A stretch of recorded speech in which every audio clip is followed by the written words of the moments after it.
Om Namo Venkatesaya. Welcome back to my channel Tirupati. ముందుగా మీ అందరికీ కూడా నమస్కారాలు.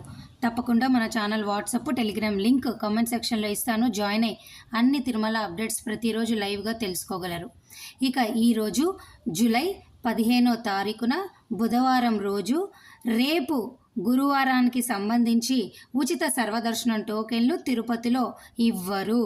గత 3 వారాల నుంచి కూడా ప్రతి బుధవారము గురువారానికి సంబంధించిన టోకెన్లు రద్దు చేశారు.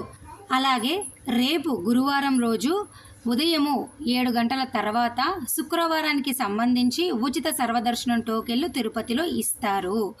కేవలం ఈ ఒక్కరోజు మాత్రమే రేపు గురువారానికి సంబంధించిన టోకెన్లు ఇవ్వరు. రేపు అందరూ ఫ్రీ క్యూ లైన్లోకి వెళ్ళి టోకెన్ లేని వాళ్ళు నేరుగా కొండపైకి వెళ్ళి దర్శనం చేసుకోండి.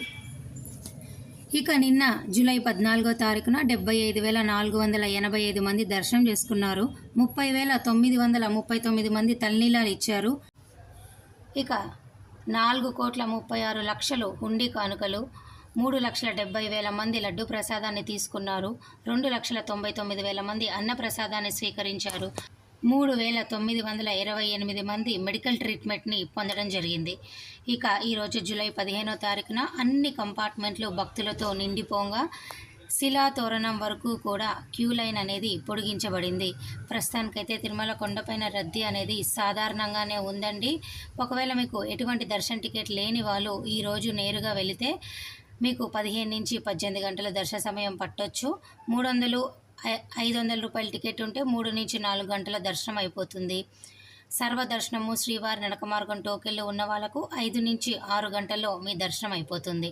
ఇక ఈరోజు బుధవారము ఎటువంటి టోకెన్ లేని వాళ్ళు నేరుగా ఫ్రీ క్యూ లైన్లోకి వెళ్ళండి. ఈరోజు మీ అందరికీ చంటి పిల్లలు, ఎన్ఆర్ఐ, మిలిటరీ, శ్రీవాణి బ్రేక్ దర్శన టికెట్లు, అలాగే ఎమ్మెల్యే, ఎంపీ రికమెండేషన్ లెటర్లు అన్ని దర్శనాలు ఉన్నాయి. ఎటువంటి ఇబ్బంది అయితే ఏమీ లేదు. ఇక డోనార్స్కి సంబంధించి నిన్న ఒక కొత్త అప్డేట్ అయితే రావటం జరిగిందండి. దాన్ని మన వాట్సాప్ టెలిగ్రామ్ ఛానల్లో పోస్ట్ చేశాను. అక్కడ జాయిన్ అయితే క్లియర్గా ఎక్స్ప్లెయిన్ చేశాను. ఇక ఈ వీడియో ఇక్కడితో సెలవు తీసుకుంటున్నాను. ధన్యవాదాలు. Thank you so much for watching this video. మళ్ళీ కలుద్దాం.